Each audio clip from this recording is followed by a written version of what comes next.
Hey guys, welcome to the first Algebra 2 video lesson. Today what we're going to be talking about is graphing absolute value functions. So, sorry about the bell. An absolute value, the official definition of it is the distance that a number is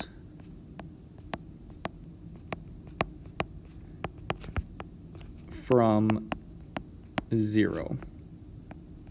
Okay, and when we're talking about distance, we're talking like if you were thinking of a number on a number line, it's how many units away is it from 0.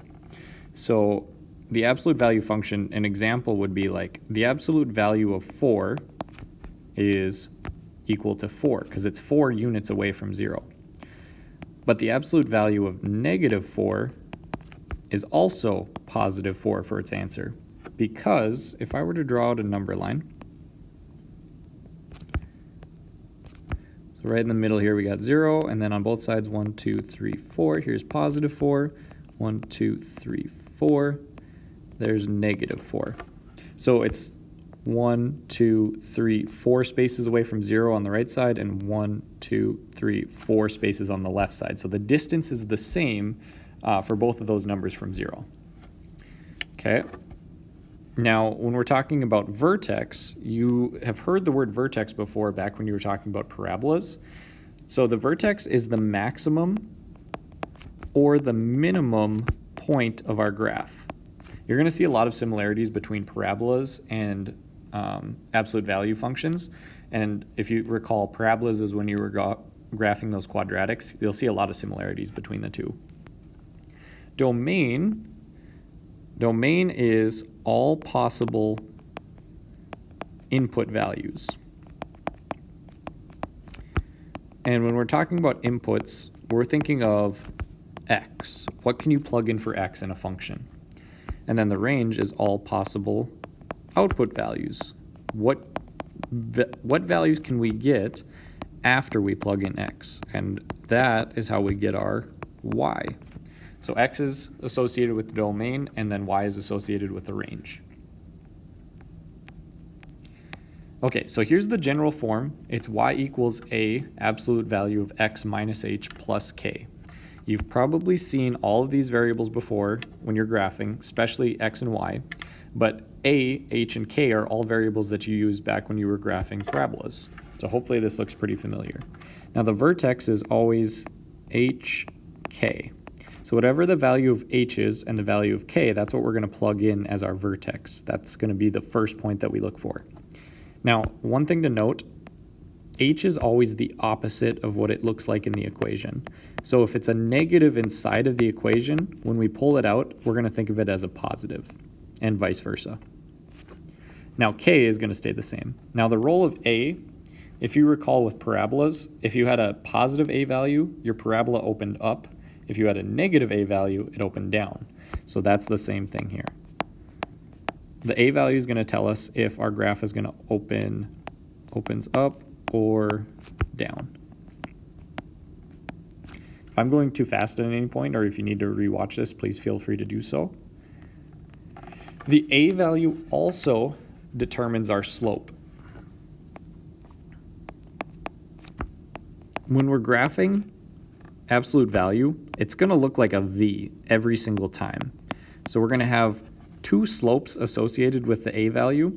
Sometimes it's positive, sometimes it's negative, but every single time we're going to be graphing straight lines that create a V on the grid.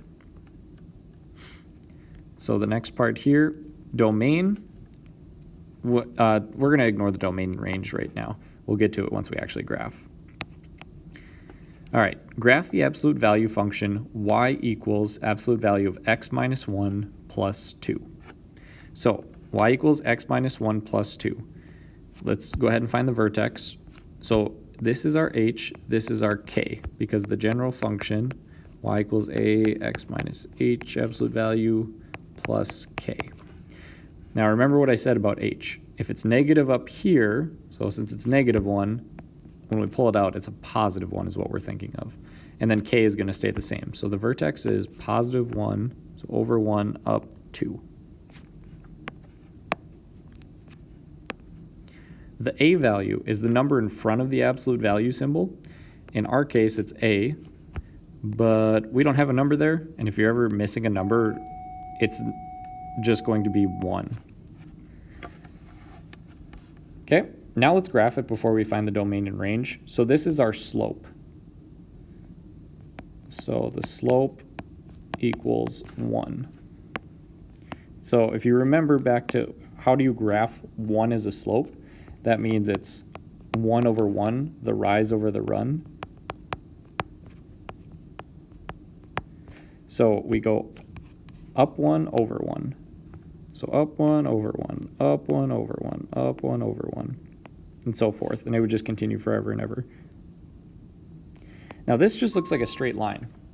But pardon the interruption. If we have this, professionals in hold on one second. that are available to support with organizing desks in the cafeteria, that would be greatly appreciated. Thank you. Sorry, there was an announcement on the intercom. Okay, so the next part is we're also going to do the mirror image, because remember how I said the absolute value of positive 4 is 4 and the absolute value of negative 4 is also 4? Well, that's how this graph comes into play. So we graphed the positive slope of 1, but we're also going to graph the negative slope of 1, which would be negative 1 over 1. So if we go back 1, up 1, back 1, up 1, back 1, up 1, and just continue that. And then we connect our dots. And this is how we graph an absolute value function. It's kind of like the mirrored image, like what you did with parabolas, where the points would always be across from each other and they had perfect symmetry. Okay, so now that we have this graphed, the domain. Domain is all possible inputs that we can plug in for x. There's no restrictions on what we can plug in for this x value. You can plug in any number, and whenever that's possible, what we use is the symbol, this weird R that stands for all real numbers. So basically we can plug anything in place of x. Then the range is how high or low our graph can go. So if you look, the lowest point possible is this point right here. What's the y value of that? So that y value is 2. So the range has got to be something with 2. So all values go up above 2 or right at 2, so it's greater than or equal to 2. We'll practice that quite a bit with the range and how we write that. But if you think about it, everything is going up above our vertex point, so that's why it's greater than or equal to 2. Okay, graph the absolute value function y equals negative 2, x plus 2 minus 3. So let's go ahead and find the vertex. Here's our h, here's our k. This time, since it's positive 2 in the equation, we're going to pull it out as a negative 2, and then k stays the same, so it's negative 3. The a value, this time we do have a number out front.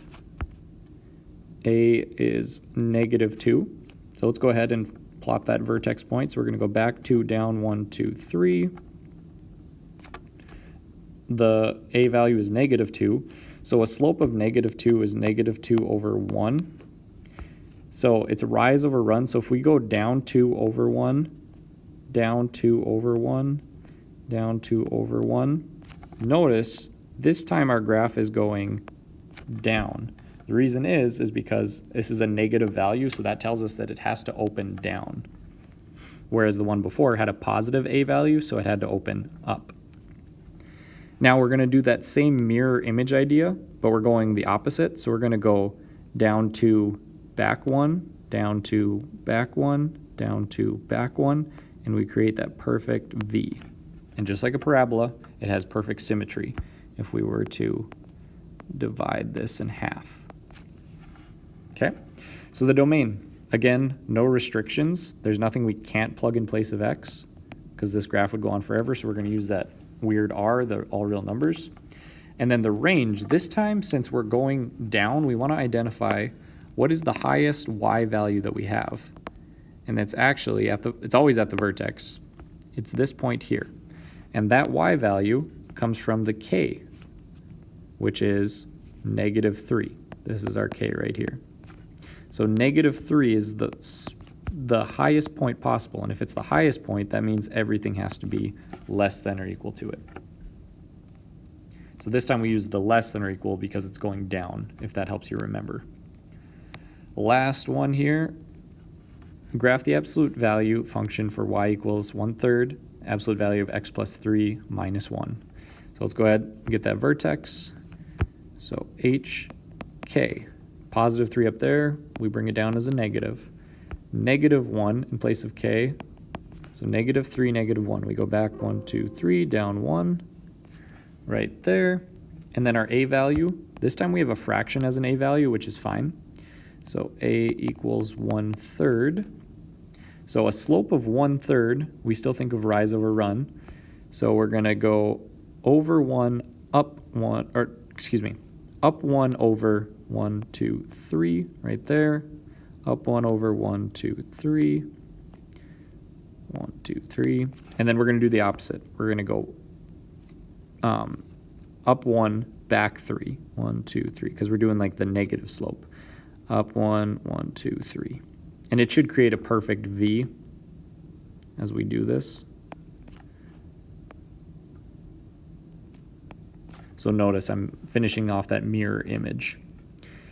Okay, the domain, still all real numbers. And I'm just going to tell you right now, for the domain on all of these graphs, it's always going to be all real numbers. We don't have any restrictions yet. We'll get into that later in the year.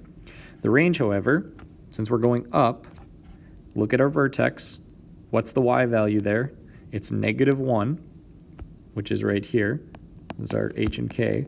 So y is something compared to -1, and it's going to be greater than or equal to -1. Okay, so that is it for my examples. Now I'm going to let you guys try these. This is what you're going to submit onto Schoology.